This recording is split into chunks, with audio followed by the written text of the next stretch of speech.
Y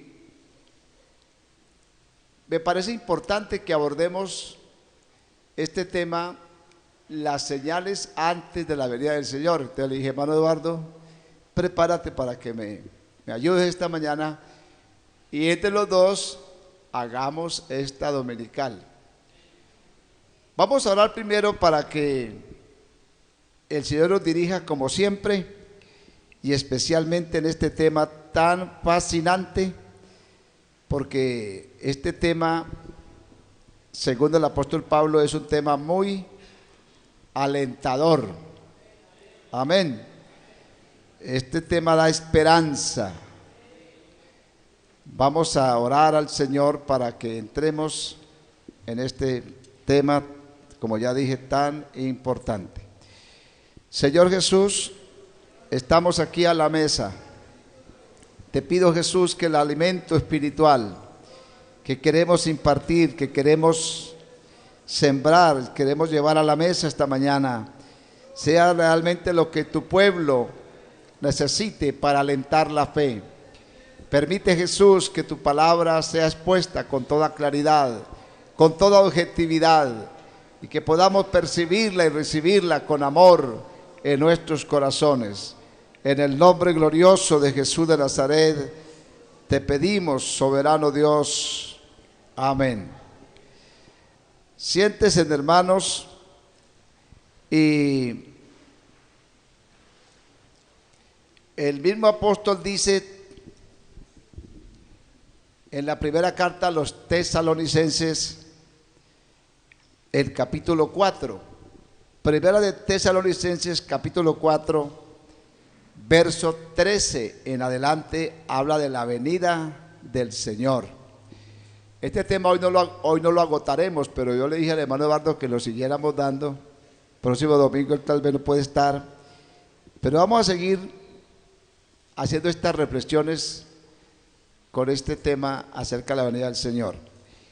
Primera de Tesalonicenses 4:13, el apóstol Pablo escribe a esta congregación y les dice las siguientes palabras: tampoco queremos, hermanos, que ignoréis acerca de los que duermen, para que no os entristezcáis como los otros que no tienen esperanza.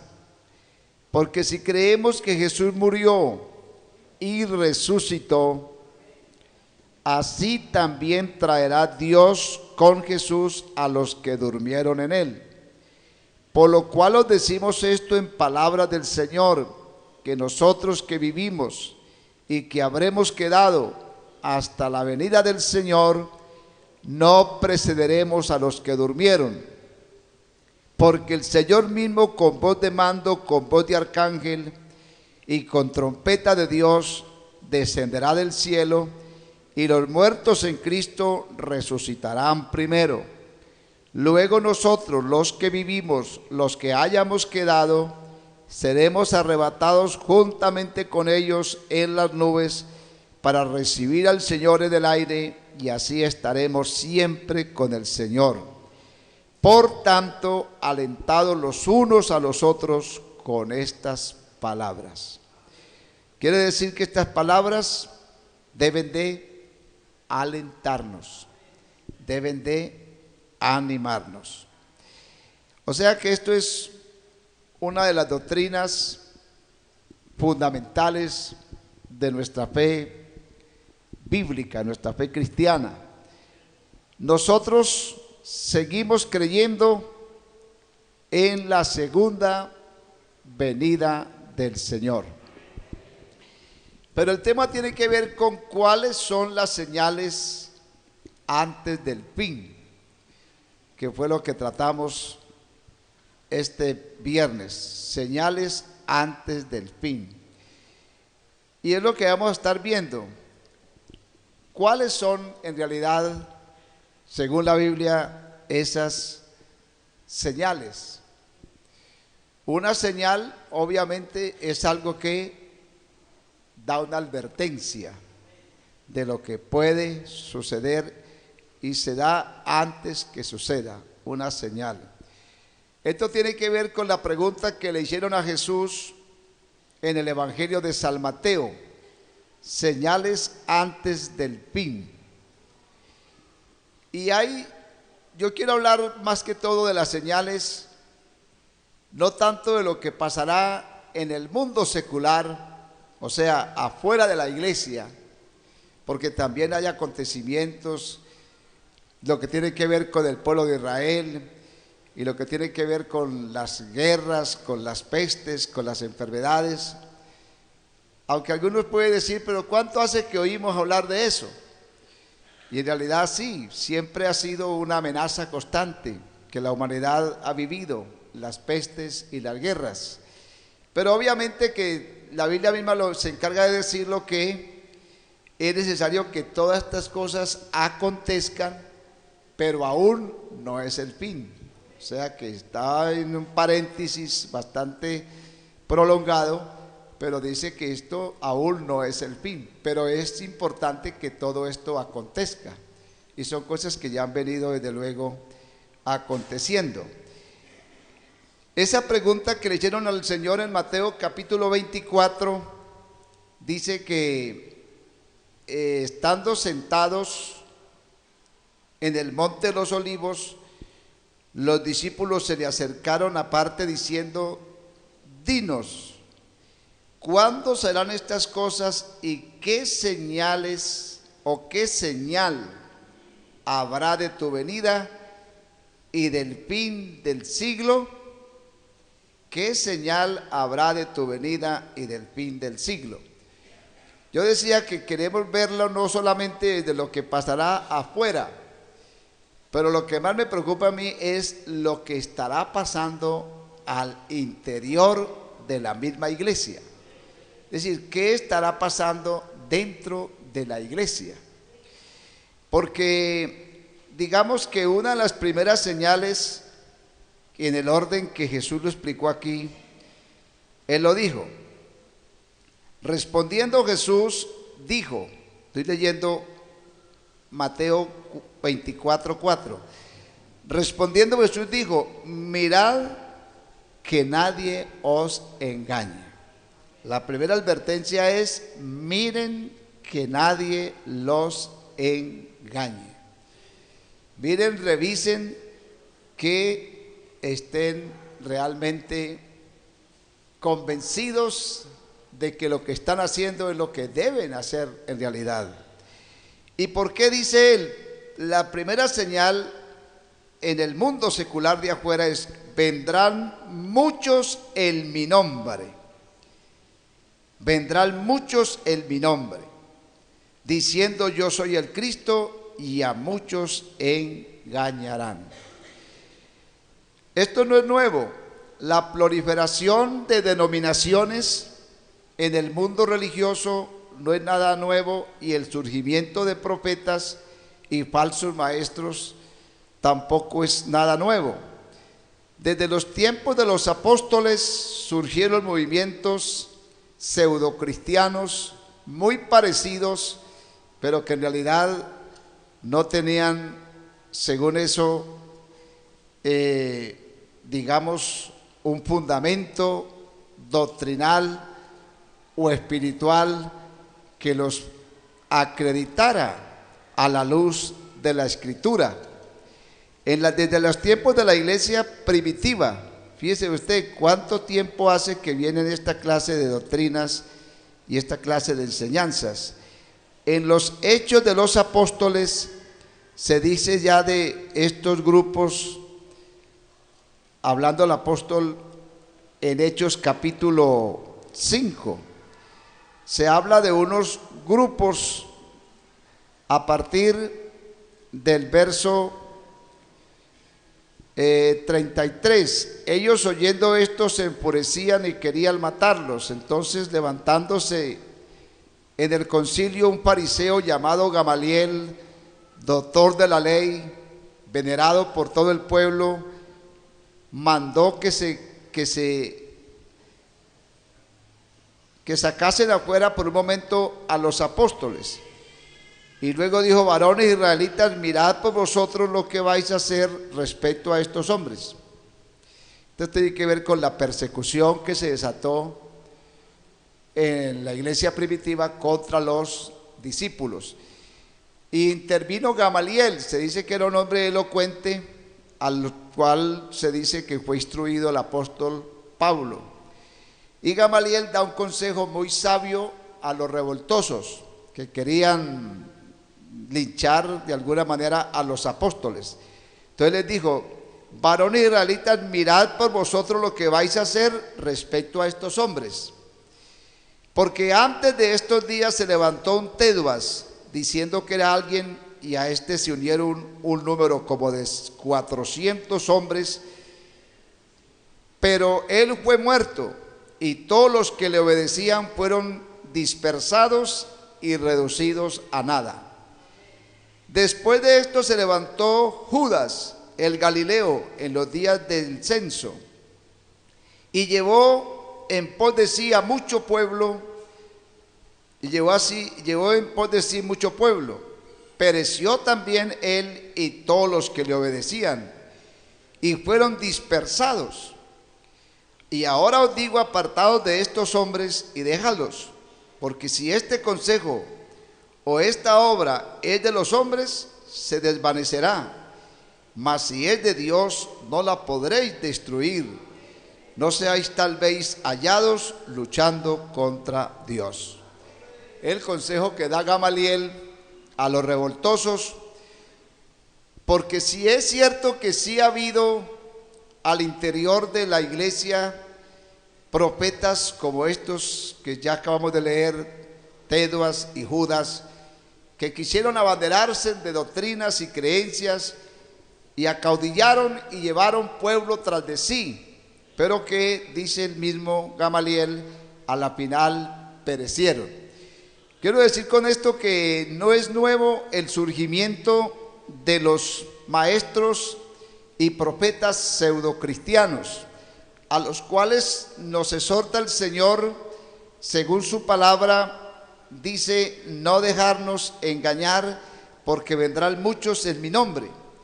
Si ya en ese entonces habían esos y otros muchos más, que más adelante surgieron, porque siempre han surgido. Entonces, ¿cuántos más piensa usted que hay en estos días? Estos días oía una noticia del Ministerio del Interior que hablaba como de 5,000 y algo más de denominaciones inscritas con personerías jurídicas, y estaban diciendo pues que era alarmante la cantidad de grupos que están surgiendo y que se están acreditando ante el gobierno para hacer un trabajo religioso. Más de 5,000. Y decían que en las épocas electorales aumenta, porque esto ya también se ha vuelto muy político. Hay movimientos en apariencia religiosos, pero son más políticos que religiosos. Yo creo que ha sido muy sabio lo que la iglesia siempre ha hecho, respetando los deberes ciudadanos de que cada cual participe en los votos, pero libremente. Ha sido muy sabio que la iglesia nunca ha tenido un candidato político, porque siempre hemos estado al margen de esos asuntos políticos, respetando la libertad de cada cual de votar por quien le parezca bien. Porque en verdad en las épocas electorales se matriculan todavía muchos más, los grupos religiosos surgen con mayor fuerza. Entonces, una de esas características, una de esas señales es el surgimiento de los pseudocristianismos o los grupos denominacionales. Yo creo que hoy más que nunca, hermanos, sí se necesita que el pueblo de Dios se preocupe por leer la Biblia. A mí me preocupa del pentecostalismo eso, porque me da la impresión, ojalá sea la impresión, pero me parece que somos muy malos lectores de la Biblia. Y yo no sé cómo podríamos entonces contrarrestar las falsas doctrinas, las falsas creencias. Porque lo que yo leo en la Biblia es: el que cree en mí, como dice la Escritura. Como dice la Escritura. Y Jesús dijo: escudriñad la Escritura. ¿Por qué? porque ella es la que da testimonio de mí, y conoceréis la verdad, y la verdad os hará libres. Eso quiere decir que es importante que nos volvamos a la Biblia, hermanos. Si algo nos caracterizó a nosotros antiguamente, los convertidos de ahora 40, 50 años atrás, era el apasionamiento por la lectura de la Biblia. Eso lo disfrutábamos, porque nosotros siempre creímos, y yo he creído, que la Biblia es el fundamento de nuestra fe. Y es importante que no nos limitemos solamente a oírla predicar, sino que nosotros mismos leamos y saquemos conclusiones. Cada creyente debe tener su devocional y debe ser un examinador permanente de la sana doctrina. Porque qué tal el día que aparezca aún su propio pastor. No se le haga raro que yo mañana o pasado mañana me pelee con la organización, por decir algo, o cometa una falta moral o una falta de cualquier índole, y por eso entonces a mí me disciplinen, y entonces yo venga a decirles aquí: hermanos, mire cómo me disciplinaron, mire cómo me instituyeron, y entonces yo voy a formar un grupito porque es que yo soy pastor, y entonces usted no tenga conocimiento de lo que son las divisiones, porque de nosotros han salido muchos en ese ordenamiento o con esas ideas, porque se cree que se puede ser pastor de cualquier manera, porque los dones a uno se los da Dios. Entonces no se tiene el acato y el respeto a las instituciones que como dice la Biblia, debemos estar dispuestos a acatar, porque nadie toma para sí esta honra, sino aquel a la cual es dada primeramente por Dios y después porque hay un reconocimiento organizacional. Yo espero que cuántos se irían conmigo para yo formar una iglesia mía. A ver si ninguno, que le vaya bien. Gracias. ¿Ah? Te puedes ir. Pues es que, hermano, verdad que es un ejercicio interesante. El apóstol Pablo dijo: si aún nosotros, y fíjese quién era Pablo, no era un cualquiera, no era un aparecido, si aún nosotros o un ángel del cielo os anunciare otro evangelio diferente del que habéis oído, sea maldito, sea anatema. Y la Biblia habla de los que causan divisiones, de los que mutilan el cuerpo, porque sacan partecitas del cuerpo. Y esos son los falsos maestros, las falsas profecías, los movimientos que se levantan, que gracias a Dios hoy ya casi no se lucha mucho con eso, pero antiguamente nos tocó mucho. Hermano Eduardo debe recordar los movimientos de profetismo dentro de la iglesia, porque se levantaban hermanos con unas inspiraciones porque soñaron, y a todos nos ha pasado. Yo tuve una época espiritualmente en que yo mismo pensé que yo estaba de pronto afectado psicológicamente, porque las cosas de Dios a veces son difíciles de manejar. Yo buscaba mucho de Dios en el monte cuando era soltero, y claro, los solteros se ocupan de las cosas del Señor y los casados tocan ya ocupas de la esposa. No es que le esté echando la culpa a mi esposa porque la cual no volví a orar, pero sí tiene mucha culpa.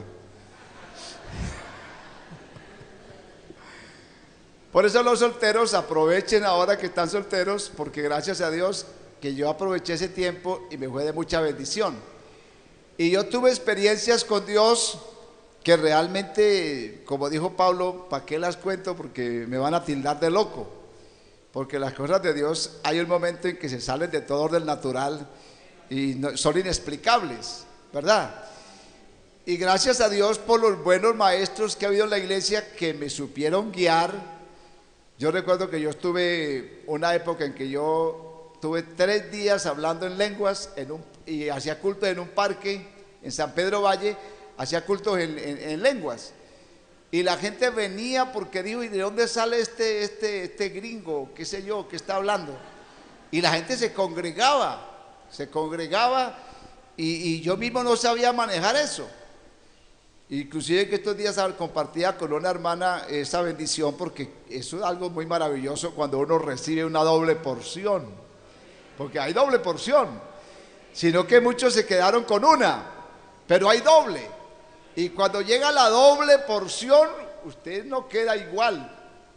Algo a partir de ese momento en usted comienza a moverse en una dimensión sobrenatural, pero que hay que tener el cuidado espiritual porque podemos acabar afectándonos.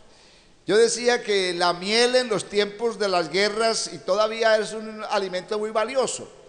Encontrarla en la selva era para los guerreros asunto de muerte o de vida. Entonces pegarse del panal de miel porque encontró la miel allí y pegarse de ella y tomársela toda era una mala decisión, porque le producía vómito y se podía hastiar. Entonces había que comer poquita. Hallaste la miel, de ahí la palabra del sabio, hallaste la miel, te encontraste el panal, qué bueno, toma la que te baste, no sea que hastiado de ella la vomites. Y ese panal de miel es el conocimiento de Dios. Cuando uno descubre la bendición de Dios, uno quisiera estarse ahí pegado. Ya ni trabaja, ya ni atiende a la esposa, ya ni atiende a los hijos, ya no quiere hacer nada. Porque es que en realidad es una experiencia bastante importante los que la hemos tenido. Amén. Entonces no podemos desconocer que pase lo que pase, tenemos que seguir siendo seres humanos, trabajadores, tenemos esposa, tenemos hijos, tenemos responsabilidades, que no por el hecho de ser cristianos nos vamos a volver místicos, que tenemos que seguir razonando y asimilando esos conocimientos, no para vivirlos en un momento de intensidad, sino para conocer el propósito de Dios a partir de esa experiencia. Porque cuando una persona recibe una bendición, y ojalá que muchos aquí lo reciban, la doble porción. Yo creo en la doble porción. Amén. Sino que hoy en día no se busca mucho eso. Pero sí hay hermanos que de pronto se dicen, bueno, yo voy, ¿verdad?, a meterme más en Dios, a ver qué es lo que a mí me está haciendo falta. Y Dios puede tener, y Dios tiene, amén, la manera de revelarse más a nuestra vida en la medida que nosotros lo deseemos y lo busquemos. La Biblia dice, buscad a Jehová, pero muchos se quedan buscándolo y nos quedamos buscándolo, pero la Biblia dice, mientras puede ser hallado. Hay que buscarlo hasta hallarlo, porque Dios es real, Dios es verdad. Esto no es un cuento, esto no es una mentira, esto no es simplemente algo imaginativo. Para mí Dios es absolutamente real. Buscad a Jehová, amén, hasta que lo halléis. Aleluya. Y cuando lo haya, nadie va a querer irse de ahí. La gente que se vuelve al mundo, la gente que se descarrila, la gente que vuelve al materialismo, es porque nunca han hallado a Dios. Cuando se halla a Dios, nada más va a llenar su vida que como lo llena la real presencia de Dios. Amén. Entonces, una de esas señales, decimos, es a veces los malos manejos y el surgimiento. Porque, hermanos, tristemente, y da pena decirlo, pero la verdad, la Biblia dice que unos predican a Cristo por contienda, por contienda. Sí, dígame si no predicamos a Cristo por contienda, si yo mañana o pasado mañana le digo, voy a abrir un grupito por allí, hermanos, apóyeme. Y voy a entrar a pelear con el pastor de aquí para hablar de él y para ver cómo, destruyendo al otro, edifico lo mío. Contienda, hay muchos predicadores de contienda. Mucha gente se ha apartado de la iglesia pentecostal y han formado sus propios grupos y se forman predicadores contenciosos. Hablan mal de la organización, hablan mal de los directivos, hablan mal del consistorio, hablan mal de las demás personas. Y a eso no nos mandó el Señor. Él nos mandó fue a predicar su palabra con amor, con verdad. Amén. Pero sí se forman movimientos de predicadores contenciosos. Predicadores contenciosos. Amén.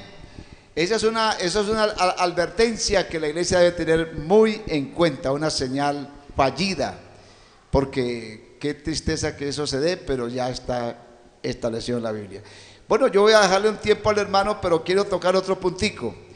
Entonces, en resumen de este punto es, estudiemos la Biblia, conozcamos los verdaderos hombres de Dios, sepamos que lo que nos están enseñando si es lo que la Biblia dice.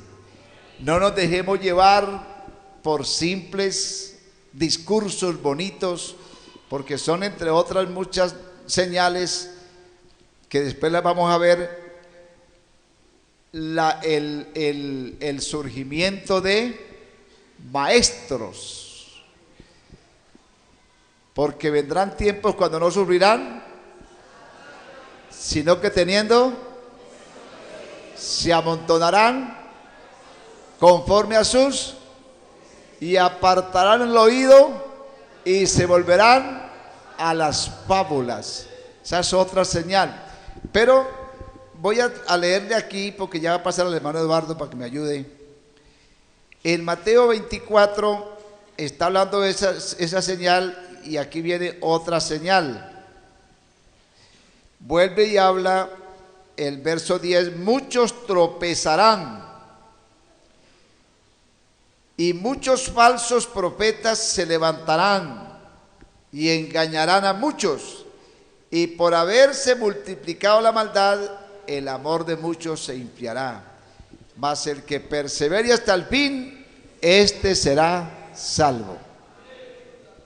Por haberse multiplicado la maldad. Yo pienso que no se está refiriendo a la maldad de afuera, porque la maldad del mundo siempre ha estado mal. Pero a mí me preocupa, hermano, lo que se está dando en estos tiempos. Yo estaba predicando en la convención y sentí decir, soy pastor por 44 años, por la gracia y misericordia de Dios, solo por su gracia. Pero nunca dije yo, ha sido tan difícil, y yo lo veo así, nunca ha sido tan difícil ser pastor como para estos tiempos, sobre todo cuando se tiene la visión real de lo que es ser cristiano. Nunca ha sido tan fácil, porque le decía yo a una hermana, yo no sé, porque a veces me confundo con el término hasta que haya entrado la plenitud de los gentiles. Si es que ya la gente entró y la plenitud entró, y ahora lo que estamos es como forzando a la gente, porque a Jesús le preguntaron, ¿son muchos los que se salvan? ¿Son pocos? Y él dijo, fuérzalos a entrar. Hoy estos son ministerios de forzamiento, porque es casi rogándole, claro que siempre ha sido rogando a la gente, hermano, mire a esto, mire aquello. Nunca ha estado tan difícil, porque es que hace muchos años a nosotros no tenían, sinceramente en mi experiencia lo fue, no tenían que forzarnos, nosotros nos entramos corriendo. Eso me pasó a mí. Yo llegué a la iglesia y nadie tuvo que forzarse conmigo en absoluto para convencerme de nada. A mí nadie me convenció de nada. Yo después que fui sano no quise otra cosa sino correr a estar donde Jesús me ha sanado.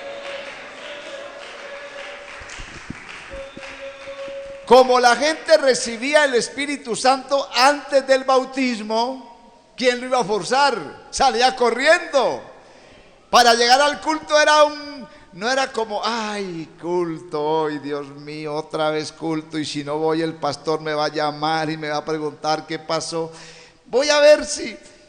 No, eso antiguamente y para muchos todavía, gloria a Dios, es una alegría, como dijo el salmista, yo me alegré con los que me decían, a la casa de Jehová iremos.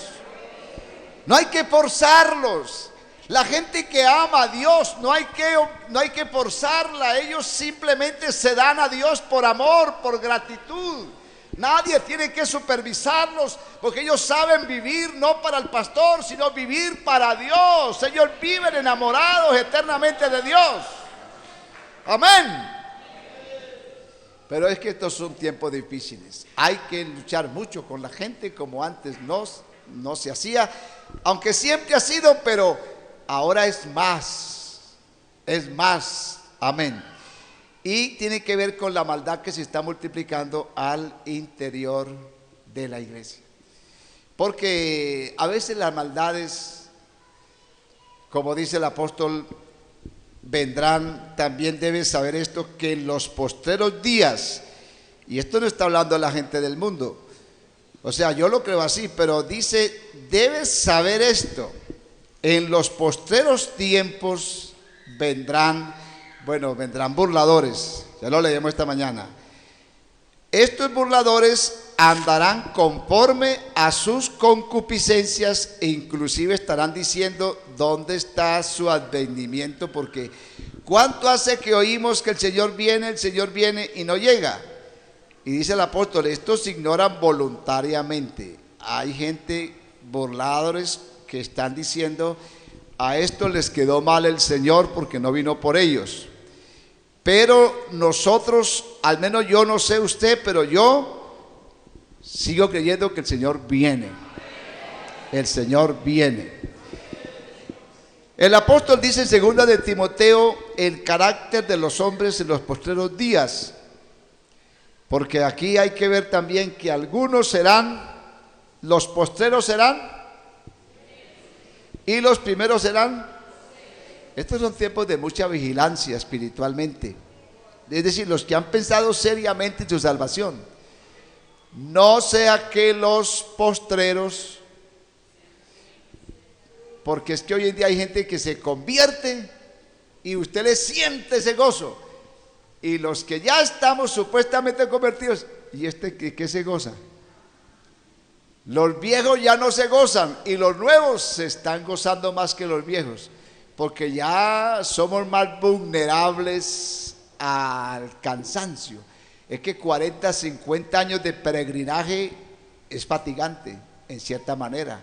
Y es peligroso, porque cuando uno se cansa, uno puede dejar de alcanzar las metas, obviamente. Isaac se cansó y vendió la primogenitura.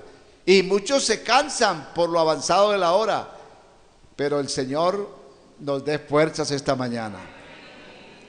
2 de Timoteo 2 dice, también debes saber esto, que en los postreros días vendrán tiempos peligrosos, porque habrán hombres amadores de sí mismos, avaros, vanagloriosos, soberbios, blasfemos, desobedientes a los padres, ingratos, impíos, sin afecto natural, implacables, calumniadores, interperantes, crueles, aborrecedores de lo bueno, traidores, impetuosos, infatuados, amadores de los deleites más que de Dios. Tendrán apariencia de piedad, pero negarán la eficacia de ella. Esta gente es gente que está en una conducta religiosa, en apariencia. Tendrán apariencia de piedad, pero en el fondo, ¿quiénes son realmente? No lo son. Y es la característica de los hombres de los últimos tiempos, los últimos días. La maldad, y es muy lamentable cuando uno oye, porque sucede, hermano, sucede. Dios guarde al pastorado, porque es muy triste cuando un pastor es destituido por alguna razón. Eso desanima, porque la gente dice, pero si que era el pastor de la iglesia, aunque no debería ser así, pero lamentablemente eso desanima. Un hermano anciano en la iglesia, que un diácono reconocido, una diácona, y que resulte con una actuación, ¿no? Eso desanima a los nuevos, porque hermanos, si eso está pasando con los viejos, que Dios guarde a los viejos para que nos mantengamos fieles, porque lo que dice la Biblia es el que perseverare hasta el fin, ese será salvo. Por haberse multiplicado la maldad, el amor de muchos se enfriará. Y el problema es que cuando las cosas se enfrían, no dan ganas de nada.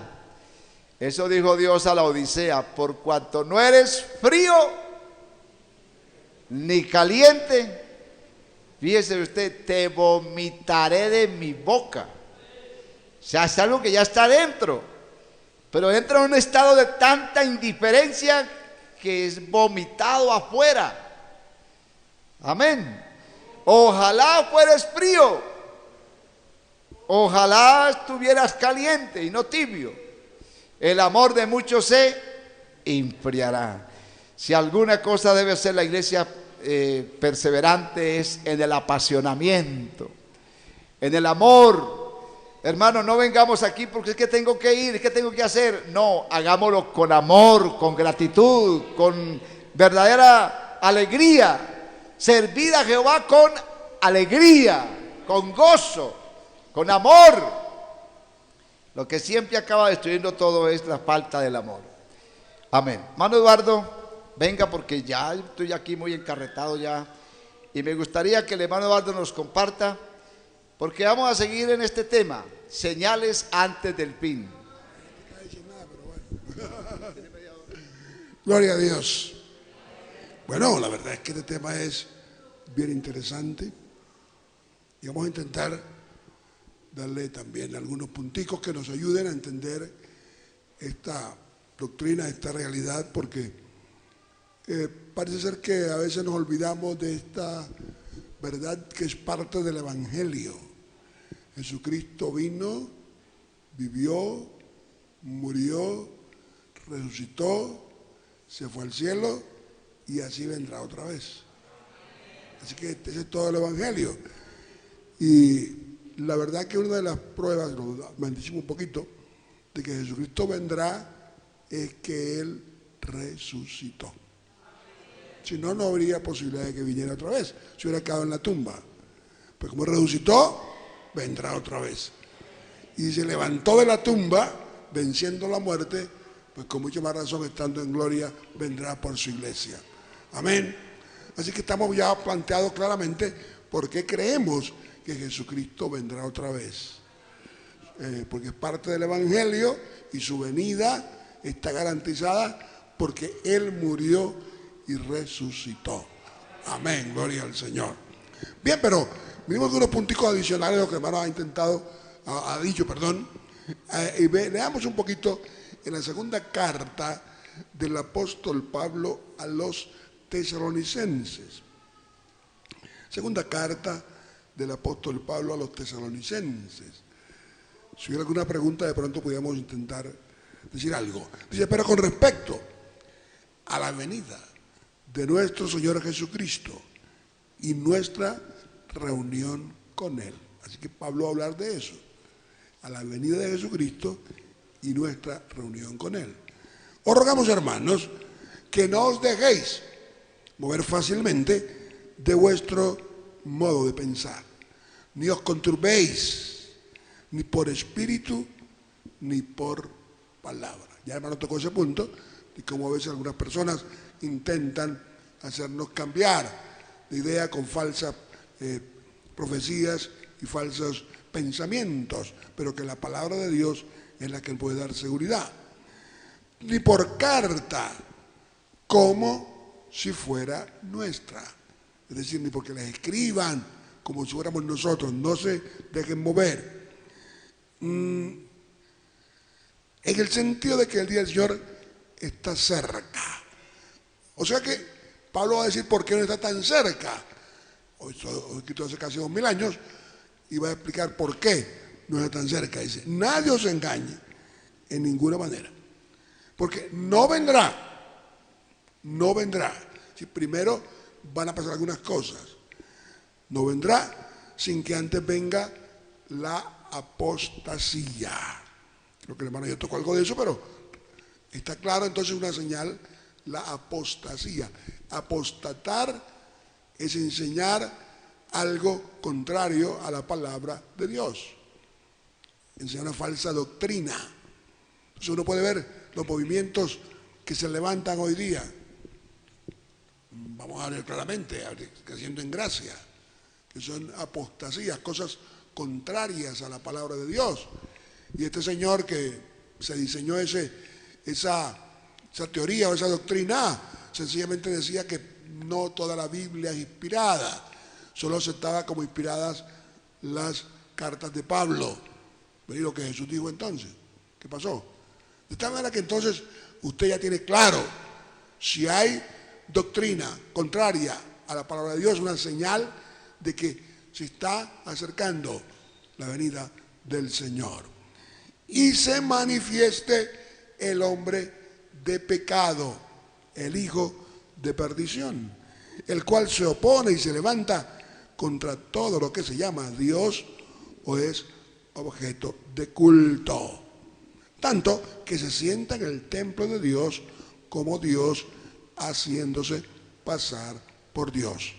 Obviamente aquí hay una referencia al pueblo de Israel, porque habla del templo de Dios y cómo se va a sentar en el lugar de santidad, los sacrificios. Ustedes saben que el templo fue destruido en el año 70, cuando Tito, el general romano, entró y destruyó Jerusalén. Y desde entonces no han podido reconstruirlo. Jesucristo dijo en allá 24 de Mateo, que hermano leyó: de este templo no quedará piedra sobre piedra, ¿verdad? Así que ya se cumplió la destrucción, pero ahora habla de que habrá un día en el cual se sentará en el templo de Dios. La pregunta obvia es: si está destruido, si está deshecho, ¿qué pasará? Bueno, obviamente que habrá una reconstrucción de ese templo, para que el hombre de pecado invada el templo de Dios. Eso será una cosa terrible. Gracias a Dios que, como dicen Tesalonicenses, que veremos ahora, nosotros no estamos guardados para esa hora de prueba, sino que nos habremos ido con el Señor. Amén. Pero eso, como la venida del Hijo de Dios, se refiere a la venida con su iglesia, con sus ángeles, a la destrucción total. Entonces, habrá una reconstrucción del templo para que el anticristo pueda sentarse en el trono y hacer abominación. Por eso los judíos aspiran a reconstruir el templo. Ahora hay un problema ahí grave, y es que en el lugar del templo está construida una mezquita, la mezquita de Omar. Ahí fue donde se dice que Abraham sacrificó a Isaac. Y entonces la lucha ha sido por siglos, y va a continuar por siglos, o por tiempo, no sé cuánto tiempo, hasta que puedan los judíos reconstruir el templo del Señor. Ahora, eso está en conexión también con lo que dice Jesucristo allá en 24 de Mateo. Él dijo, mire, a ver si lo encuentro acá. Bueno, el versículo 14. Y será predicado, 24 de Mateo 14, y será predicado este evangelio del reino en todo el mundo para testimonio a todas las naciones, y entonces vendrá el fin. Bueno, ya casi se conoce el evangelio. No que todo el mundo se va a convertir, sino que habrá un testimonio acerca de Jesucristo. Amén. De que era el Hijo de Dios, de que vino a morir por nosotros, de que resucitó, se levantó y que ahora sí va a venir definitivamente. Todo el mundo deberá enterarse de esa realidad. ¿Verdad que sí?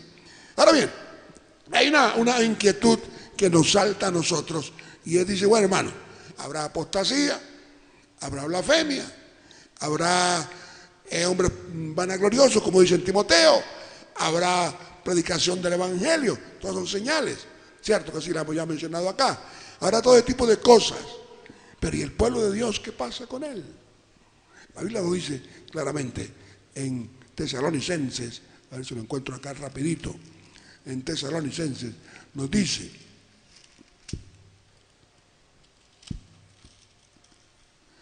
versículo 9 de capítulo 5 de primera carta de Tesalonicenses: porque no nos ha puesto Dios para ira, sino para alcanzar salvación por medio de nuestro Señor Jesucristo. Amén.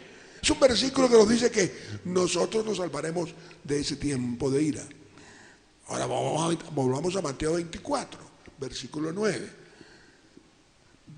Vamos a leer un poquito desde el versículo 4. Respondiendo Jesús, porque desde el 3 voy a leer. Y estando él sentado en el monte de los olivos, los discípulos se le acercaron aparte, diciendo, dinos cuándo serán estas cosas y qué señal habrá de tu venida y del fin del siglo. Lo mismo que dice Pablo allá que leímos al principio. Fin del siglo, venida del Señor, reunión de su iglesia. Respondiendo Jesús les dijo, mirad que nadie os engañe, lo mismo. O sea que una manera es que siempre quieren darnos ideas de cómo no son. Porque vendrán muchos en mi nombre, diciendo, yo soy el Cristo. Hay una señal también. Gente que querrá aparecer como Cristo. Y a muchos se engañarán. Y viene, y oiréis de guerras y rumores de guerra, otra señal. ¿Verdad?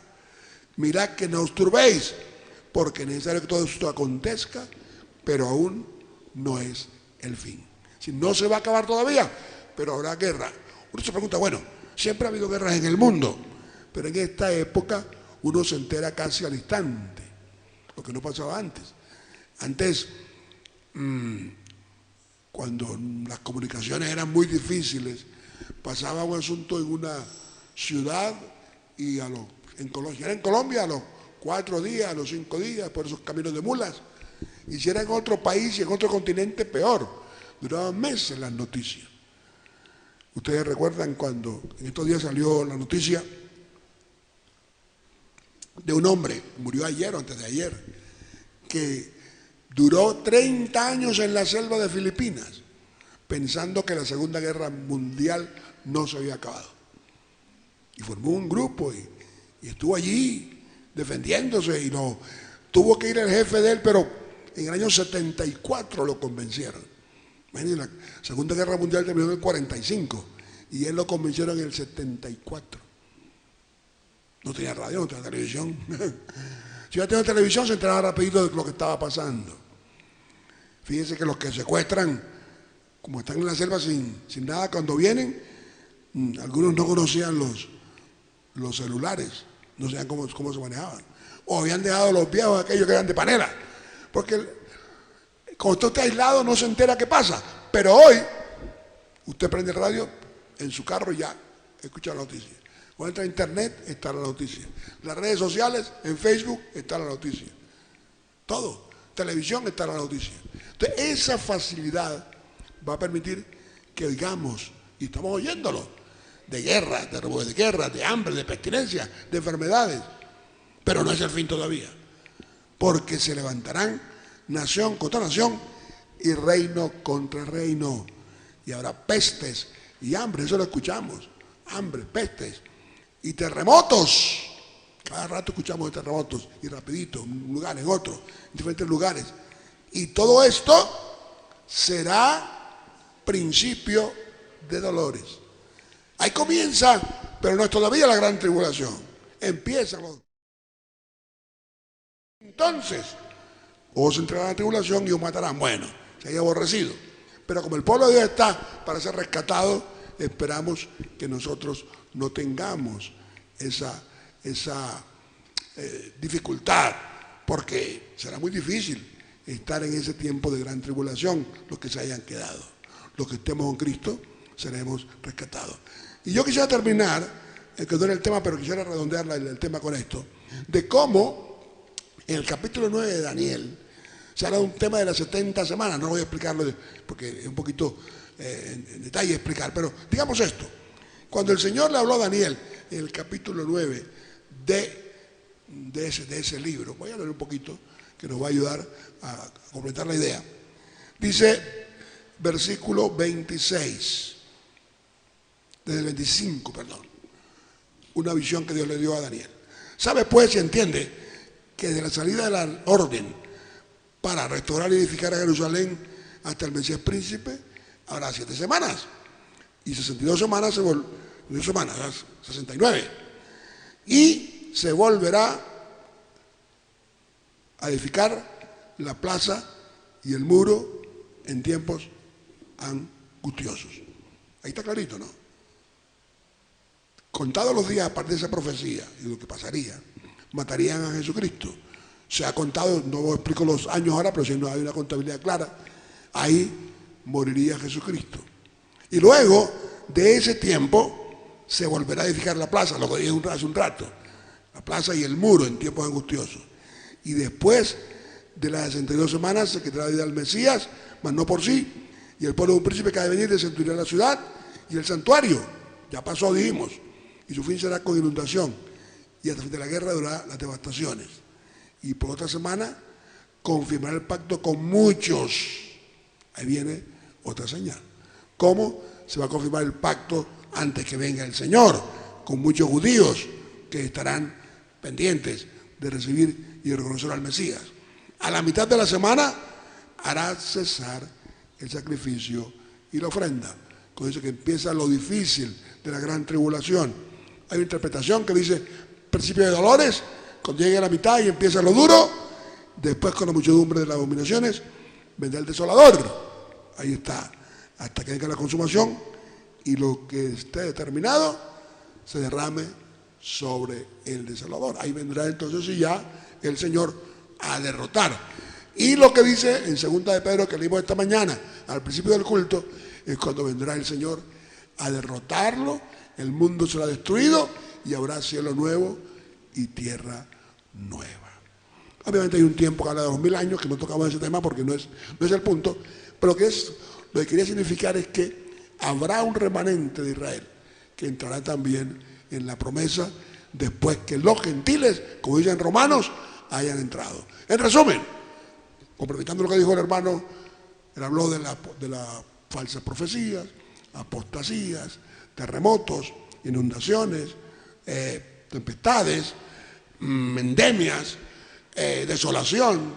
Habrá renovación del pacto, reconstrucción del templo, para que al final el Señor logre venir y derrotar al enemigo.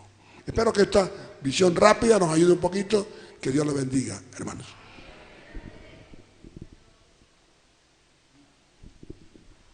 Gracias, hermano Eduardo. Bueno, en realidad quisiera que al leer las epístolas, ustedes saben que las epístolas surgen como respuestas que da el apóstol la mayor de ellas escrita desde la prisión, para dar respuesta a muchos interrogantes y corregir muchos errores y anomalías que se estaban dando al interior de esas congregaciones. Se dice que las 7 congregaciones de Apocalipsis, aunque bien es cierto que eran 7 lugares específicamente, y a cada una de ellas el Señor le hace determinadas amonestaciones, también se dice que son representativas de las 7 etapas que la iglesia a lo largo y ancho de la historia ha sufrido y vendrá sufriendo. Pero cada una de esas epístolas tenía como finalidad, como ya dije, corregir. Porque el peligro está en el debilitamiento de la fe de los cristianos primitivos, o sea, los que comenzaron primero.